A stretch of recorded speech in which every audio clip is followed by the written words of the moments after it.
Medicine आनिबाकु जाई कटक बड़ medical Bhendiya पुओ निखोज टाई टाई खरारे पुओ को खोजुची वृद्ध बापा। बालेश्वर जिला नीलगिरी उपखंड श्यामसुंदरपुर पंचायत राउलखंटा गाँवर मणिभद्र महांती पुओ विकास महांती जड़े मानसिक विकारग्रस्त रोगी से चिकित्सा और मेडिसिन 15 दिन तले कटक बड़ मेडिकाल को मां सहित जाइथिले। किछि समय पर हठात मेडिकाल पुओ विकास कुआडे चली जाइछि जे एपर्यंत खोजी पाउनाहांती बापा माँ।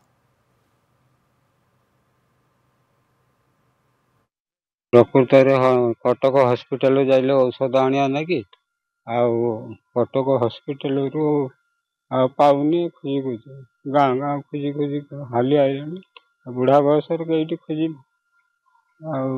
जी व्यक्ति पाइब से छुआ को अटकी रखि खबर कर पुओटी पाइने उपकृत मेडिसिन जाइए कटक कटक से भोजी तापर आम भी खोजाखोजी करते कहीं सहृदय व्यक्ति खोजी आनी दिखती उपकृत हवा। बुढ़ा बुढ़ी बयस से बहुत खोजिले कहीं सहृदय व्यक्ति खोजिक नंबर कहते आम जा पिलाटा को नहीं आसता।